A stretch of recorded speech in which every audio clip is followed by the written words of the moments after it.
Y Holanda, mis queridísimos seres de luz y oscuridad, espero que estén teniendo un maravilloso y bello día en el que daremos un viaje a través de las páginas de Un caso de identidad de las aventuras de Sherlock Holmes, de Sir Arthur Conan Doyle, una historia maravillosa que sinceramente esperaba tuviera un final distinto, pero los dejo a ustedes para que juzguen por ustedes mismos, así que sin más dilación, comenzamos.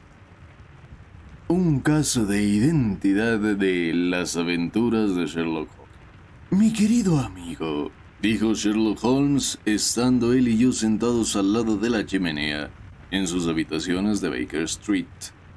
La vida es infinitamente más extraña que todo cuanto la mente del hombre podría imaginar. Nos osaríamos concebir ciertas cosas que resultan verdaderos lugares comunes de la existencia. Si nos fuera posible salir volando por esa ventana, agarrados de la mano, revolotear por encima de esta gran ciudad, levantar suavemente los techos y asomarnos a ver las cosas raras que ocurren, las coincidencias extrañas, los proyectos, los contraproyectos, los asombrosos encadenamientos de circunstancias que ocurren a través de las generaciones y desembocan en los resultados más outre, nos resultaría por más triviales e infructíferas todas las obras de ficción, con sus convencionalismos y con sus conclusiones previas de antemano. Pues yo no estoy convencido de ello, contesté. Los casos que salen a la luz en los periódicos son, por regla general, bastante sosos y vulgares. En nuestros informes policíacos nos encontramos con el realismo llevado a los últimos límites, pero a pesar de ello, el resultado es preciso confesarlo, no es ni fascinador ni artístico.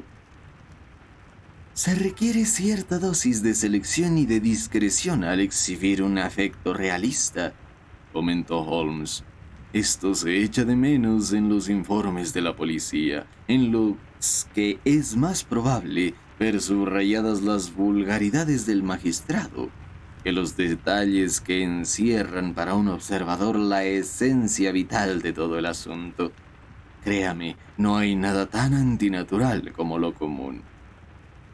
Me sonreí moviendo negativamente la cabeza y dije: comprendo que usted piense de esa manera. Sin duda que, dada su posición de consejero extraoficial que presta ayuda a todo aquel que se encuentra totalmente desconcertado en toda la superficie de 3 continentes, entra usted en contacto con todos los hechos extraordinarios y sorprendentes que ocurren. Pero aquí, y al decirlo recogí del suelo el periódico de la mañana, hagamos una experiencia práctica. Aquí tenemos el primer encabezado con que tropiezo. Crueldad de un marido con su mujer. En total media columna de letra impresa que sé, sin leerla, que no encierra sino hechos completamente familiares para mí.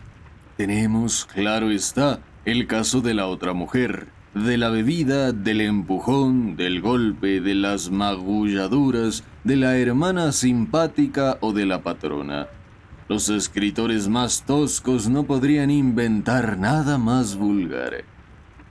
Pues bien, el ejemplo resulta desafortunado para su argumentación, dijo Holmes, echando mano al periódico y recorriéndolo con la mirada. Aquí se trata del caso de separación del matrimonio Dundas. Precisamente yo me ocupé de poner en claro algunos pequeños detalles relacionados con el mismo. El marido era abstemio, no había de por medio otra mujer, y la queja que se alegaba era que el marido había adquirido la costumbre de terminar todas las comidas despojándose de su dentadura postiza y tirándosela a su mujer. Acto que, usted convendrá conmigo, no es probable que surja en la imaginación del escritor corriente de novelas. Tome usted un pellizco de rapé, doctor, y confiese que en el ejemplo que usted puso me ha notado yo un tanto a mi favor. Me alargó su caja de oro viejo para el rape, con una gran amatista en el centro de la tapa. Su magnificencia contrastaba de tal manera con las costumbres sencillas y la vida llana de Holmes que no pude menos de comentar aquel detalle. «Me había olvidado de que llevo varias semanas sin verlo a usted», me dijo.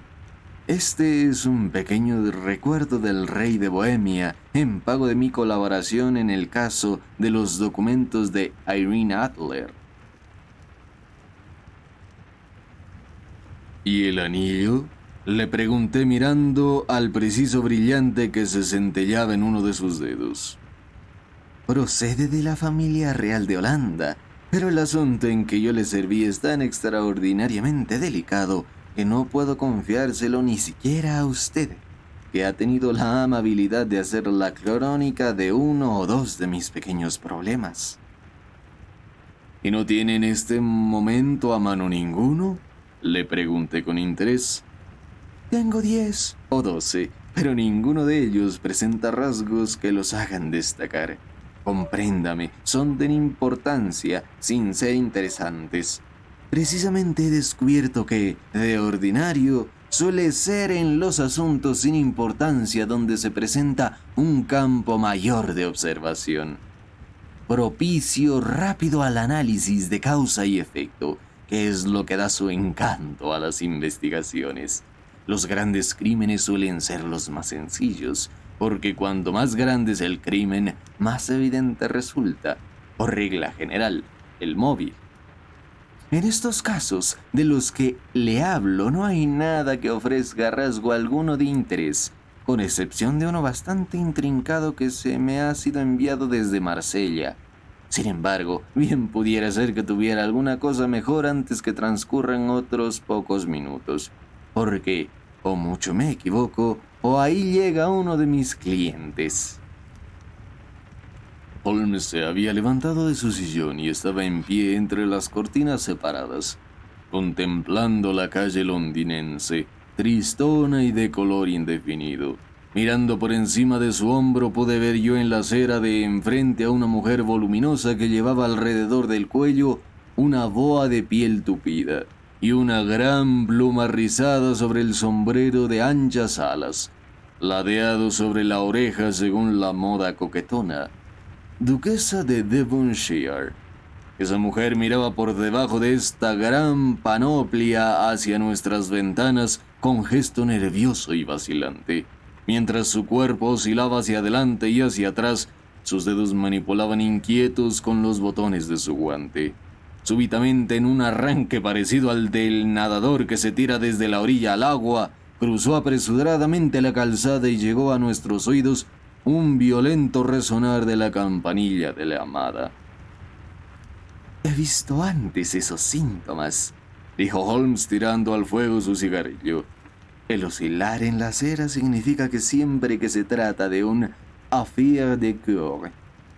Querría que la aconsejase, pero no está segura de que su asunto no sea excesivamente delicado para confiárselo a otra persona». «Pues bien, hasta en esto podemos hacer distinciones. La mujer que ha sido gravemente perjudicada por un hombre ya no vacila, y el síntoma corriente suele ser la ruptura del alambre de la campanilla de llamada. En este caso, podemos dar por supuesto que se trata de un asunto amoroso, pero que la joven no se siente tan irritada como perpleja o dolida. Pero aquí se acerca ella en persona para sacarnos de dudas». Mientras él hablaba, dieron unos golpes en la puerta y entró el botones para anunciar a la señorita Mary Sutherland, mientras la interesada dejaba ver su pequeña silueta negra detrás de la pared. A la manera de un barco mercante, con todas sus velas desplegadas, detrás del minúsculo bote piloto. Sherlock Holmes la acogió con la espontánea amabilidad que lo distinguía. Una vez cerrada la puerta y después de indicarle con una inclinación que se sentase en su sillón, la contempló de la manera minuciosa y sin embargo discreta que característica en él. ¿No le parece?, le dijo Holmes. Es un poco molesto para una persona corta de vista como usted el escribir tanto a máquina. Fue al principio, contestó ella, pero ahora sé dónde están las letras sin necesidad de mirar.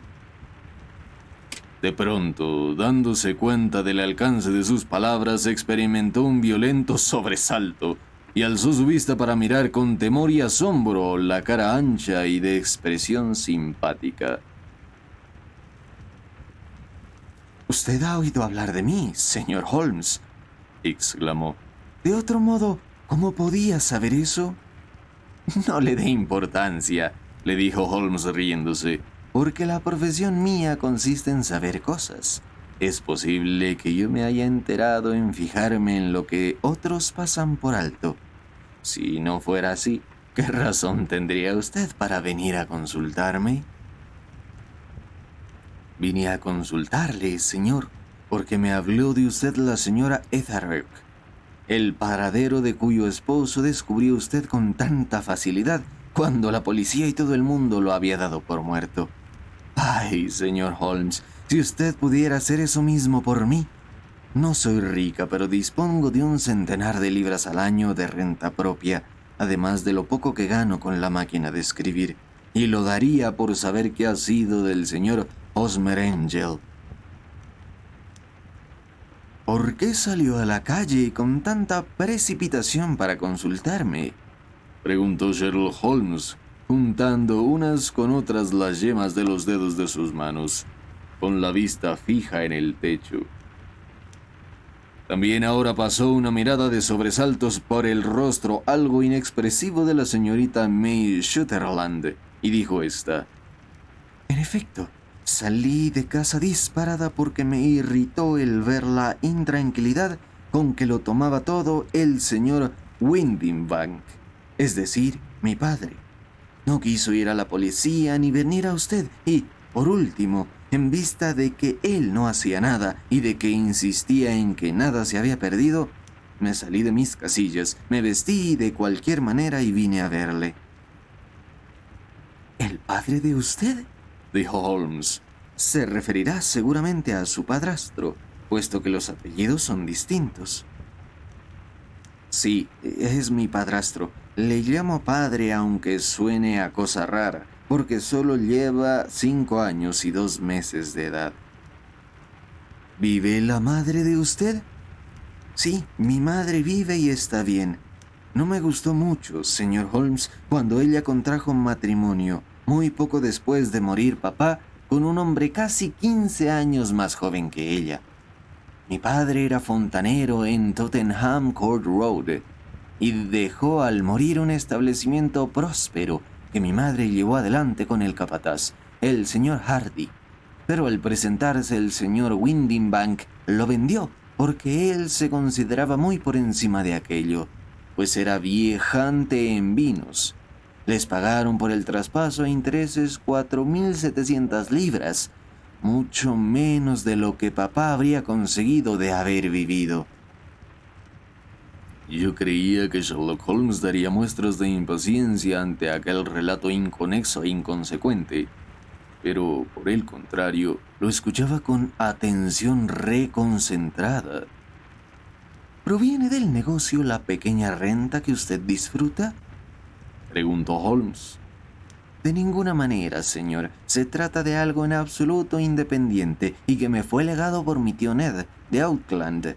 El dinero está puesto en valores de Nueva Zelanda y al 4,5%. El capital asciende a 2.500 libras, pero solo puedo cobrar los intereses». «Lo que usted dice me resulta en extremo interesante», le dijo Holmes. «Disponiendo de una suma tan grande como son 100 libras al año, además de lo que usted misma gana, viajará usted, sin duda, un poco, y se concederá toda clase de caprichos. En mi opinión, una mujer soltera puede vivir muy decentemente con un ingreso de 60 libras. Yo podría hacerlo con una cantidad muy inferior a esa, señor Holmes, pero ya comprenderá que, mientras vive en casa, no deseo ser una carga para ellos, y son ellos quienes invierten mi dinero. Naturalmente eso ocurre solo por ahora. El señor Windibank es quien cobra todos los trimestres mis intereses. Él se los entrega a mi madre y yo me las arreglo muy bien con lo que gano escribiendo a máquina. Me pagan 2 pekines por hora y hay muchos días en que escribo de 15 a 20 hojas. Me ha expuesto usted su situación con toda claridad, le dijo Holmes. Este señor es mi amigo el doctor Watson, y usted puede hablar en su presencia con la misma franqueza que delante de mí. Tenga, pues, la bondad de contarnos todo lo que es referente a sus relaciones con el señor Hosmer Angel. La cara de la señorita Sutherland se cubrió de rubor, y sus dedos empezaron a pellizcar nerviosamente la orla de su chaqueta. Lo conocí en un baile de los gasistas, nos dijo. Acostumbraban a enviar entradas a mi padre cuando estaba en vida, y siguieron acordándose con nosotros, enviándoselas a mi madre. El señor Windibank no quiso ir. Nunca quería ir con nosotros a ninguna parte. Bastaba para sacarlo de sus casillas el que yo manifestase deseos de ir, aunque solo fuese a una fiesta de escuela dominical. Sin embargo, en aquella ocasión me empeñé en ir, y dije que iría porque ¿qué derecho tenía él en impedírmelo? Afirmó que la gente que acudiría no era como para que nosotros altanereásemos con ella, siendo así que se hallarían presentes todos los amigos de mi padre.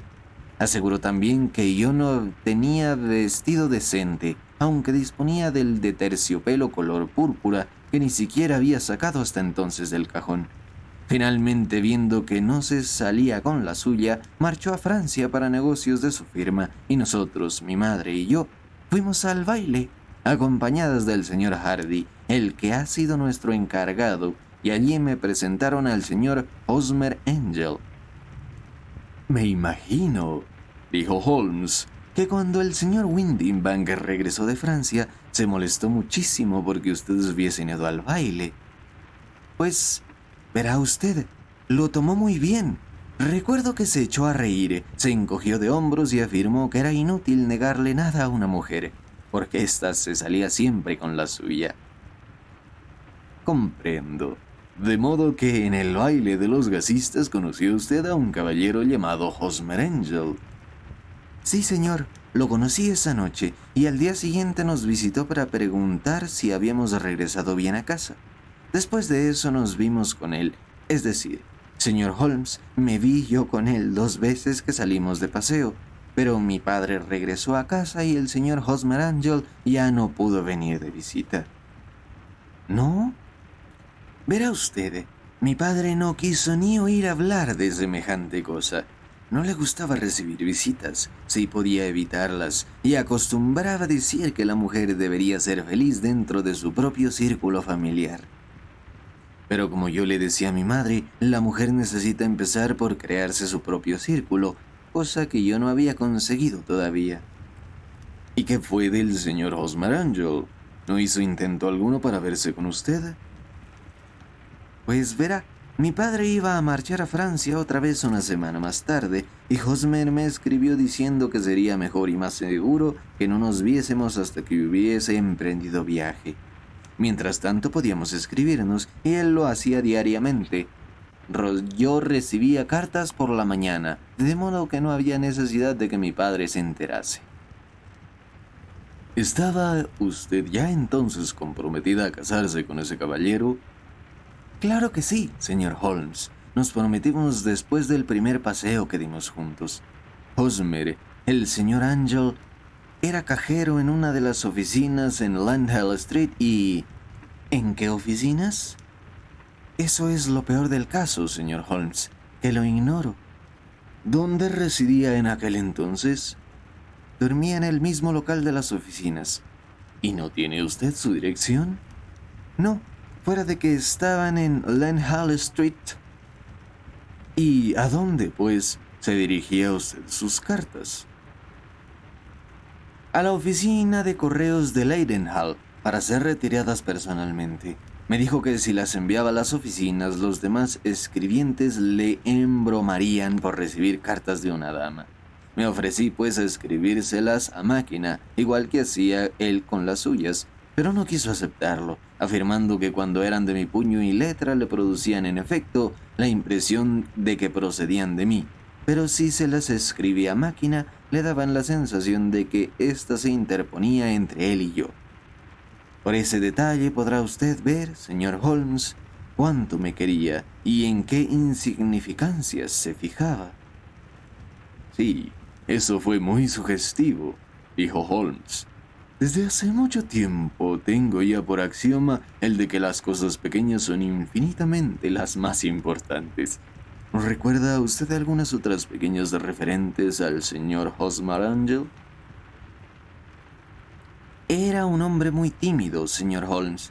Prefería pasearse conmigo ya oscurecido y no durante el día, afirmando que le repugnaba que se fijasen en él. Sí, era muy retraído y muy caballeroso. Hasta su voz tenía un timbre muy meloso. Siendo joven sufrió, según me dijo, de anginas e hinchazón de las glándulas y desde entonces le quedó la garganta débil y una manera de hablar vacilante, como si se expresara cuchicheando. Vestía siempre muy bien, con mucha pulcritud y sencillez, pero parecía lo mismo que yo, debilidad de vista, y usaba cristales de color para defenderse de la luz. ¿Y qué ocurrió cuando regresó a Francia su padrastro, el señor Windibank? El señor Hosmerangel volvió de visita a nuestra casa y propuso que nos casásemos antes del regreso de mi padre. Tenía una prisa terrible y me hizo jurar con las manos sobre los evangelios que ocurriese lo que ocurriese, le sería siempre fiel. Mi madre dijo que tenía razón en pedirme ese juramento y que con ello demostraba la pasión que sentía por mí. Mi madre se puso desde el primer momento de su parte y se mostraba por él incluso mayor simpatía que yo. Pero cuando empezaron a hablar de celebrar la boda aquella misma semana, empecé yo a preguntar qué pensaría mi padre. Pero los dos me dijeron que no me preocupase por él, que ya se la daríamos después, y mi madre afirmó que ella lo conformaría. Señor Holmes, eso no me gustó del todo. Me producía un efecto raro el tener que solicitar su autorización, siendo como era un poco más viejo que yo, pero no quise hacer nada a escondidas y escribí a mi padre a Burdeos, donde la compañía en que trabajaba tiene sus oficinas de Francia. Pero la carta me llegó de vuelta la misma mañana de la boda. No coincidió con él, ¿verdad? No, porque se había puesto en camino para Inglaterra poco antes que llegase.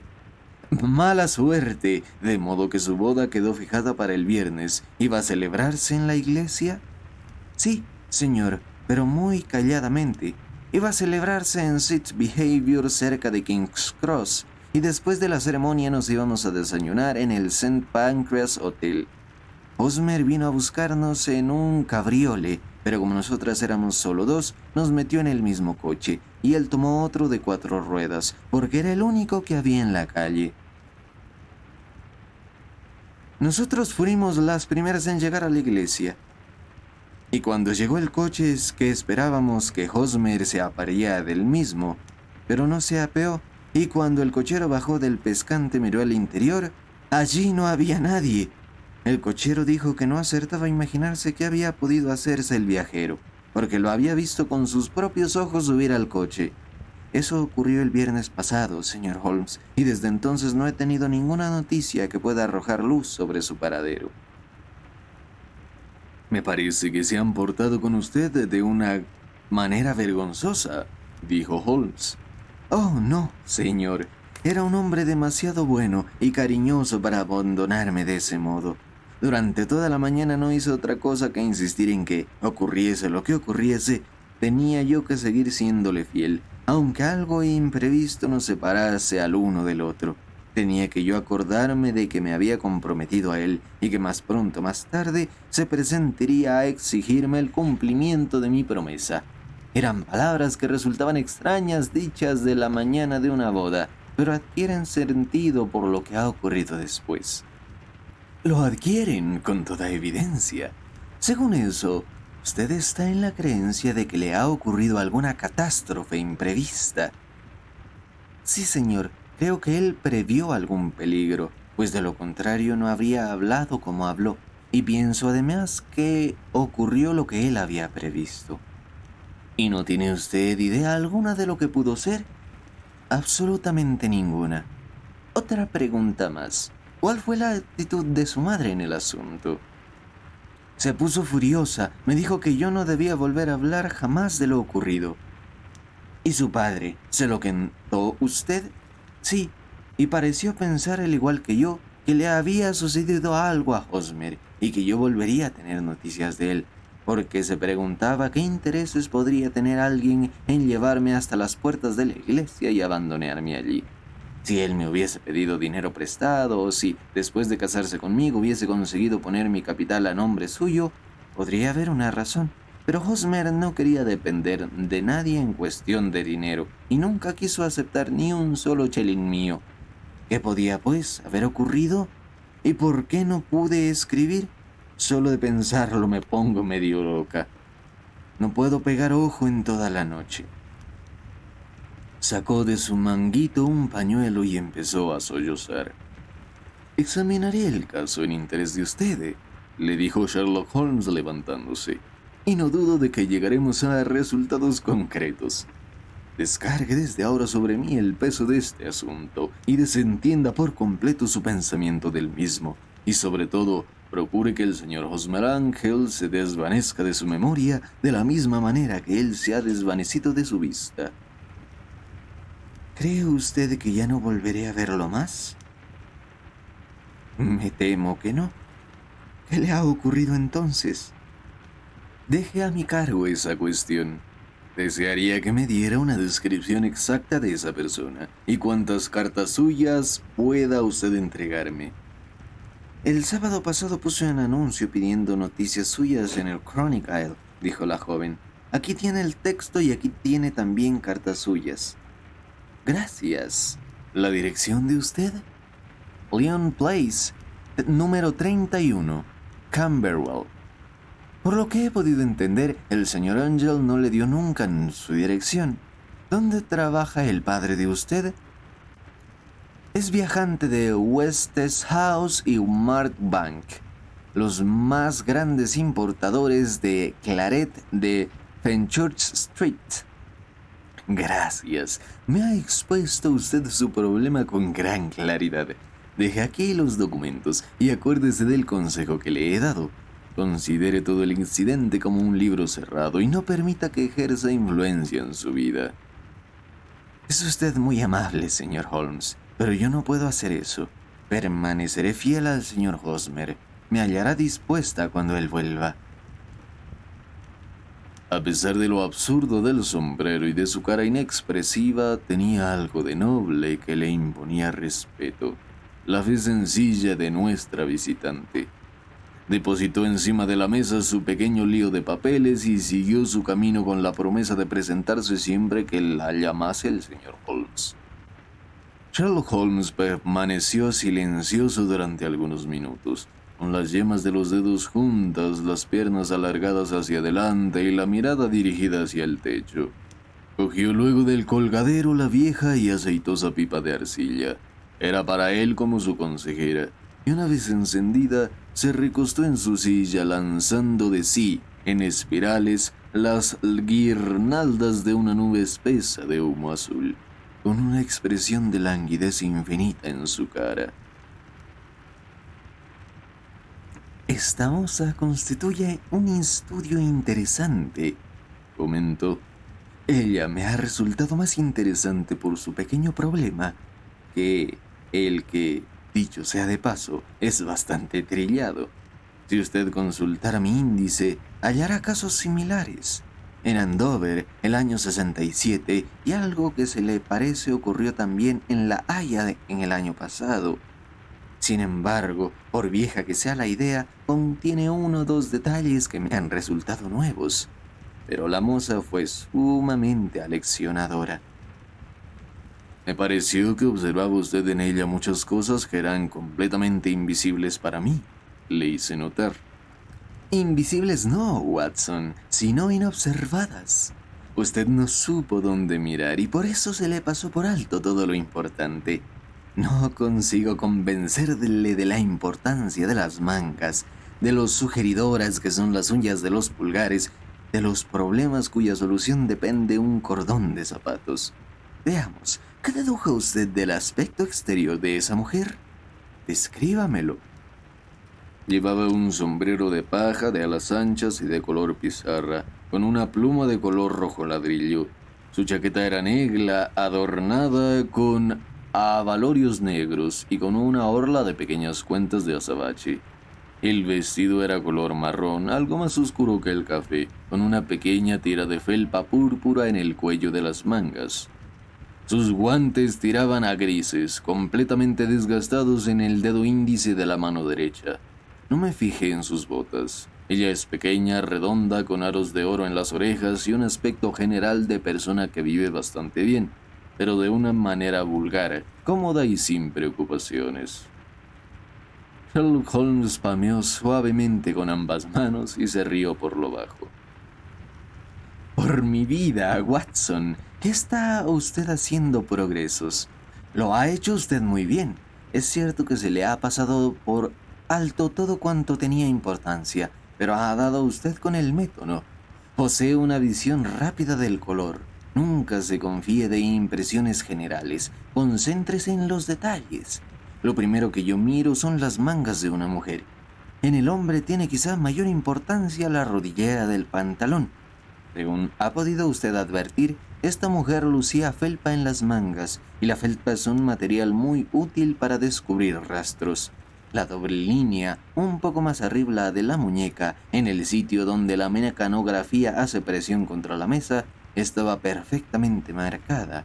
Las máquinas de coser movidas a mano dejan una señal similar, pero solo sobre el brazo izquierdo y en la parte más alejada del dedo pulgar, en vez de marcarla cruzando la parte más ancha, como la tenía esta.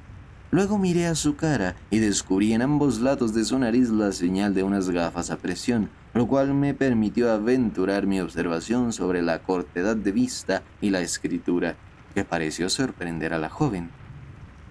También me sorprendió a mí. Sin embargo, era cosa que estaba a la vista.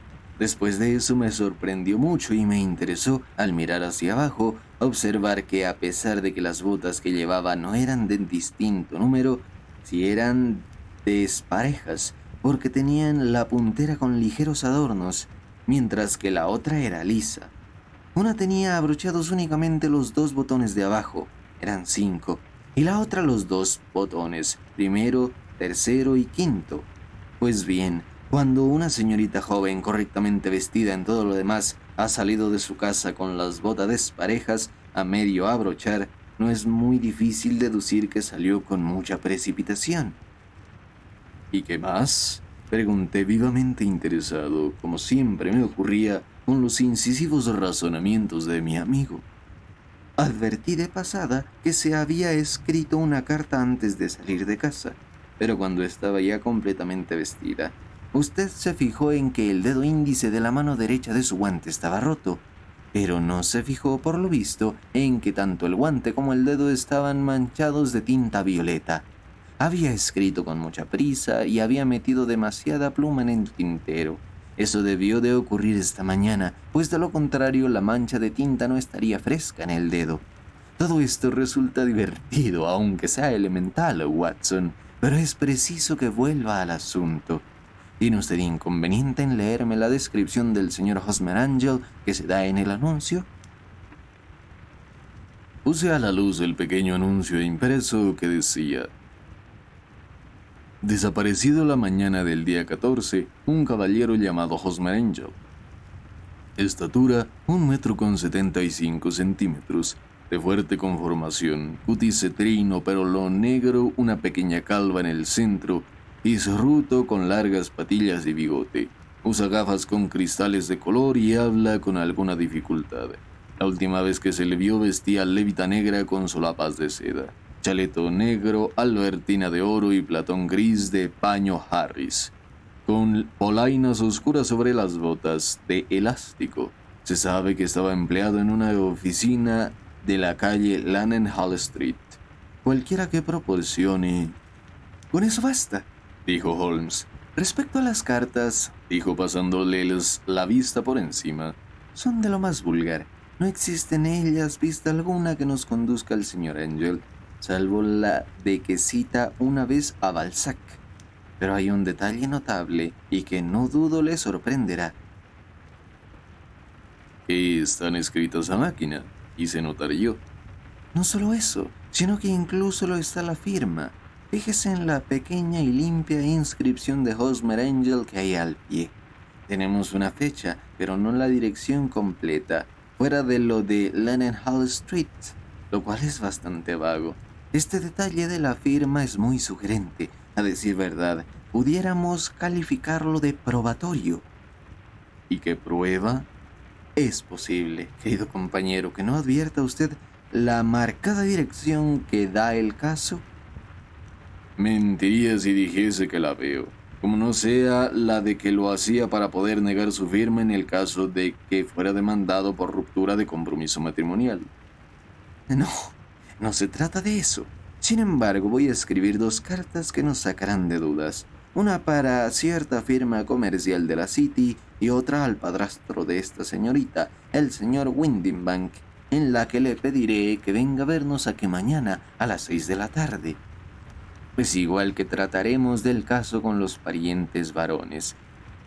Y ahora, doctor, nada podemos hacer hasta que nos lleguen las contestaciones a estas 2 cartas, de modo que podemos dejar el asunto con el estante mientras tanto.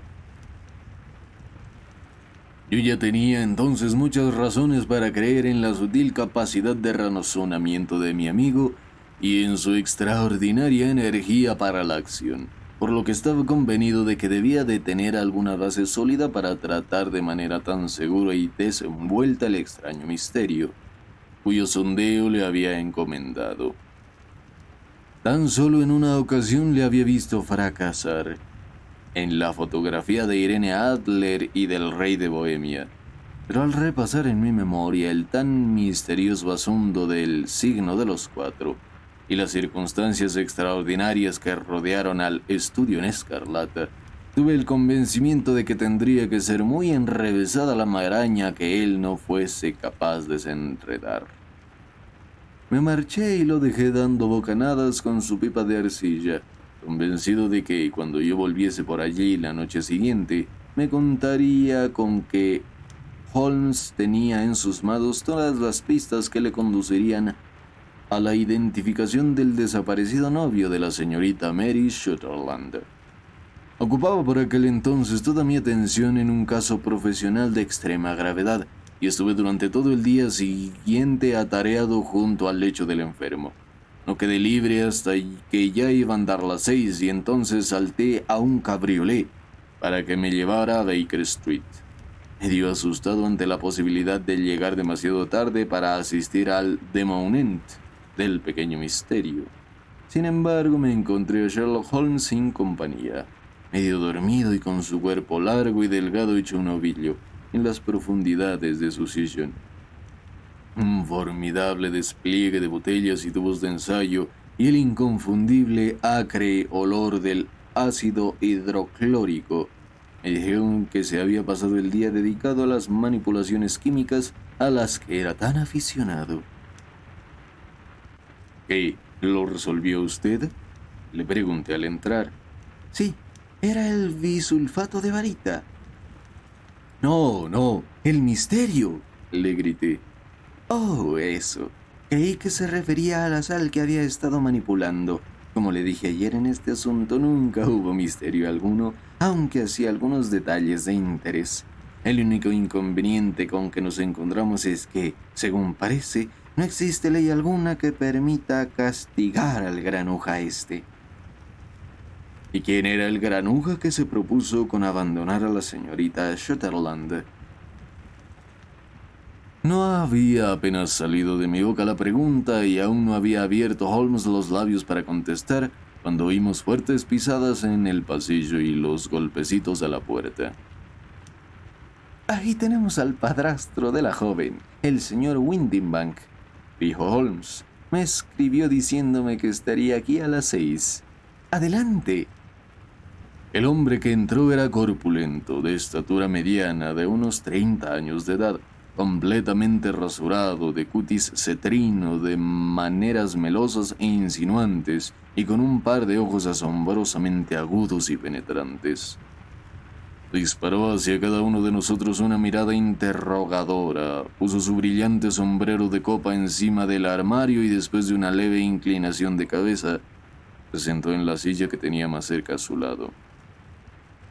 Buenas tardes, señor James Windibank, le dijo Holmes. Creo que es usted quien ha respondido a mi carta con esta carta escrita a máquina, citándose conmigo a las 6 en punto. ¿No es cierto?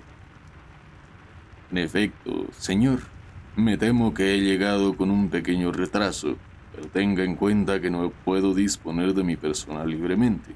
Siento que la señorita Sutherland le haya molestado a usted a propósito de esta minucia, porque creo que es mucho mejor no sacar estos trapos sucios a la luz del sol. Vino muy contra mi voluntad, pero es una joven muy excitable e impulsiva. Como habrá usted podido darse cuenta, no es fácil frenarla cuando ha tomado una resolución. Claro está que no me importa tratándose de usted, que no tiene nada que ver con la policía oficial, pero no me resulta agradable que se airee fuera de casa un pequeño contratiempo familiar como este. Además, se trata de un gasto inútil, porque ¿cómo va usted a encontrar este Hosmer Angel? Por el contrario, dijo tranquilamente Holmes, tengo toda clase de razones para creer que lograré encontrar a ese señor.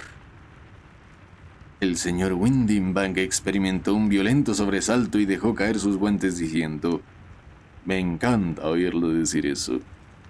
Resulta curioso, comentó Holmes, que las máquinas de escribir den a la escritura tanta individualidad como cuando se escribe a mano. No hay dos máquinas de escribir iguales, salvo cuando son completamente nuevas. Hay unas letras que se desgastan más que otras y algunas de ellas golpean solo con un lado. Pues bien, señor Windibank, fíjese que en esta carta suya todas las letras E son algo borrosas. Y en el ganchito de la letra R hay un ligero defecto. Tiene su carta otras 14 características, pero estas dos son las más evidentes. Escribimos toda nuestra correspondencia con la oficina, con esta máquina, y por eso, sin duda, está algo gastada, contestó nuestro visitante clavando la mirada en los ojillos brillantes en Holmes.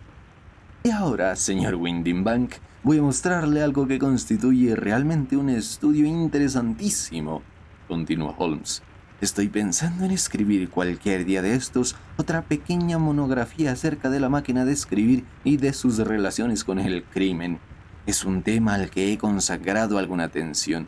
Tengo aquí 4 cartas que, según parece, proceden del hombre que buscamos. Todas ellas están escritas a máquina y en todas ellas se observa no solamente que las Es son borrosas y las Rs sin ganchito, sino que también tienen, si uno se advierte de los lentes de aumento, las otras 14 características a las que me he referido.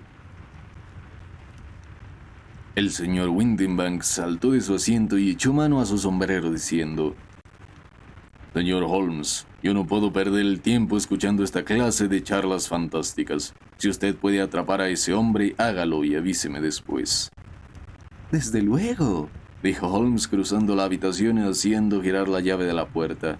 «Por eso le notifico ahora que lo he atrapado». «¿Cómo? ¿Dónde?», gritó el señor Windibank y sus labios palidecieron mientras miraba a todas partes, igual que rata cogida en la trampa. «Es inútil todo lo que haga, es verdaderamente inútil», le dijo con voz suave Holmes. «Señor Windibank, la cosa no tiene vuelta de hoja. Es demasiado transparente y no me hizo usted ningún elogio cuando dijo que me sería imposible resolver un problema tan sencillo. Bien, siéntense y hablemos». Nuestro visitante se desplomó en una silla con el rostro lívido y un brillo de sudor por toda la frente, balbuciendo: «No cabe dentro de la ley». «Mucho me lo temo, pero, de mí para usted, Windibank ha sido una artimaña cruel, egoísta y despiadada, que usted llevó a cabo de un modo tan ruin como yo jamás he conocido. Y ahora permítame tan solo repasar el curso de los hechos, y contradígame si en algo me equivoco.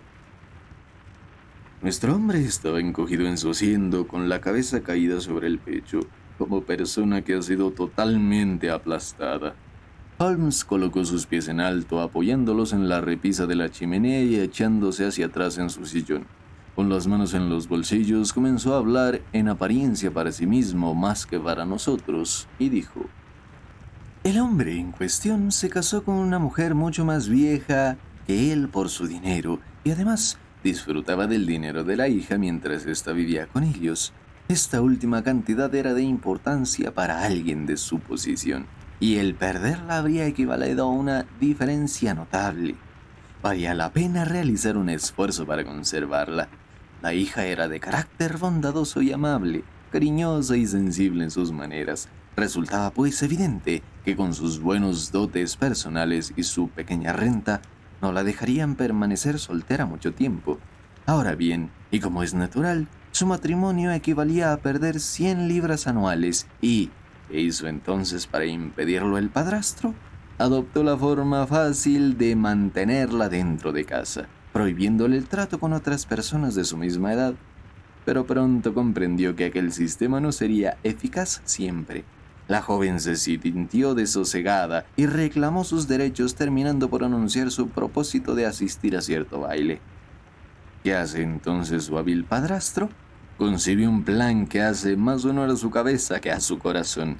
Se disfrazó con la complicidad y ayuda de su esposa. Se cubrió sus ojos de aguda mirada con cristales de color, enmascaró su rostro con un bigote y un par de insisturas patillas, rebajó el timbre claro de su voz hasta convertirlo en un cuchicheo insinuante, y doblemente seguro porque la muchacha era corta de vista, se presentó bajo el nombre del señor Hosmer Angel y alejó a los demás pretendientes, haciéndole el amor él mismo.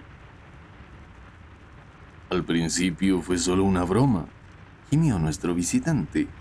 Jamás pensamos que ella se dejase llevar tan lejos. Es muy probable que no. Fuese como fuese, la muchacha se enamoró por completo y, estando como estaba, convencida de que su padrastro se hallaba en Francia, ni por un solo momento se le pasó por la imaginación la sospecha de que fuese víctima de una traición. Las atenciones que con ella tenía el caballero la halagaron y la admiraron ruidosamente, manifestada por su madre, contribuyó a que su impresión fuese mayor. Acto continuo, el señor Ángel da comienzo a sus visitas, siendo evidente que si había de conseguirse un auténtico efecto, era preciso llevar la cosa todo lo lejos que fuese posible. Hubo entrevistas y un compromiso matrimonial que evitaría que la joven enderezase sus afectos hacia ninguna otra persona. Sin embargo, no era posible mantener el engaño para siempre. Los supuestos viajes a Francia resultaban bastante embarazosos. Se imponía claramente la necesidad de llevar el negocio a término de una manera tan dramática que dejase una impresión permanente en el alma de la joven y que le impidiese durante algún tiempo poner los ojos en otro pretendiente. Por eso se le exigieron aquellos juramentos de fidelidad con la mano puesta en los evangelios, y por eso también las soluciones a la posibilidad de ocurriese algo la mañana de la misma boda. James Windibank quería que la señorita Sutherland se ligase a Hosmer Angel de tal manera que le permaneciese en una incertidumbre tal acerca de su paradero, que durante los próximos 10 años al menos no prestase oídos a otro hombre. La condujo hasta la puerta de la iglesia y entonces, como ya no podía llevar las cosas más adelante, desapareció oportunamente, recurriendo al viejo truco de entrar en el coche de 4 ruedas por una portezuela y salir por la otra. Así es como creo que ocurrieron los hechos, señor Windibank. Nuestro visitante había recobrado en parte su aplomo mientras Holmes estuvo hablando, y al oír esas palabras se levantó de la silla y dijo con un frío gesto de burla en su pálido rostro: quizá, señor Holmes, todo haya ocurrido de esa manera, y quizá no. Pero si usted es tan agudo, debería hacerlo bastante para saber que es usted quien está faltando ahora a la ley, y no yo. Desde el principio yo no hice nada punible, pero mientras usted siga teniendo cerrada esa puerta, incurre en una acusación por asalto y coacción ilegal. En efecto, tiene usted razón. La ley no puede castigarle, dijo Holmes haciendo girar la llave y abriendo la puerta de par en par. Sin embargo, nadie mereció jamás un castigo más que usted. Si la joven tuviera un hermano o un amigo, él debería cruzarle la espalda a latigazos. ¡Por Júpiter!, prosiguió, acalorándose al ver la expresión de mofa en la cara de aquel hombre. Esto no entra en mis obligaciones para con mi cliente, pero tengo a mano un látigo de cazador y me está pareciendo que voy a darme el gustazo de... Holmes dio 2 pasos rápidos hacia el látigo, pero antes que pudiera echarlo a mano, resonó en la escalera el ruido de unos pasos desatinados.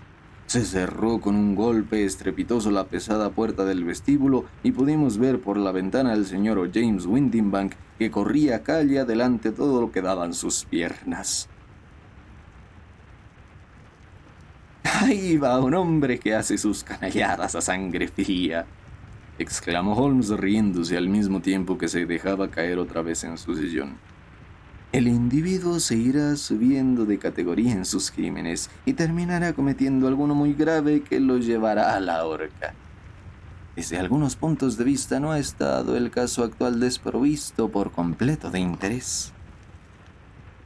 Todavía no veo totalmente las etapas de su razonamiento, le hice notar yo. Pues verá usted, era evidente desde el principio que este señor Hosmer Angel tenía que tener alguna finalidad importante para su extraña conducta, y también lo era el que la única persona que de verdad salía ganando con el incidente, hasta donde yo podía ver, era el padrastro. También resultaba elocuente que nunca coincidiesen los dos hombres, sino que uno se presentaba siempre cuando el otro se hallaba ausente. También teníamos los detalles de los cristales de color y lo raro de la manera de hablar, cosas que apuntaban hacia un disfraz, lo mismo que el poblado bigote. Mis sospechas se vieron confirmadas por el detalle característico de escribir la firma máquina, porque se deducía de ello que la letra le era familiar a la joven, y ésta la identificaría por poco que él escribiese a mano. Comprenda usted que todos estos hechos aislados, unidos a otros mucho más secundarios, coincidían en apuntar en una misma dirección. ¿Y cómo se las arregló usted para comprobarlos? Una vez localizado mi hombre, resulta fácil conseguir la confirmación. Yo sabía con qué casa comercial trabajaba este hombre. Examinando la descripción impresa, eliminé todo aquello que podía ser consecuencia de un disfraz. Las patillas, los cristales, la voz, y le envié a la casa en cuestión, pidiéndoles que me comunicasen si correspondía a la descripción de algunos de sus viajantes. Me había fijado ya en las características de la máquina de escribir y envié una carta a nuestro hombre, dirigida a su lugar de trabajo, preguntándole si podría presentarse aquí. Su respuesta, tal y como ya había esperado, estaba escrita a máquina, y en ella se advertían los mismos defectos triviales pero característicos de la máquina. Por el mismo correo me llegó una carta de Westes House and Manbark, de Fenchurch Street, comunicándome que la descripción respondía en todos sus detalles a la del empleado James Windibank. ¡Voilà tout! ¿Y la señorita Sutherland? Si yo se lo cuento a ella, no me creerá. Recuerde usted el viejo proverbio persa. Es peligroso quitar su cachorro a un tigre, y también es peligroso arrebatar a una mujer de su ilusión. Hay en Afis tanto buen sentido como en Horacio, e igual conocimiento del mundo. Fin del relato, un caso de identidad de Sherlock Holmes.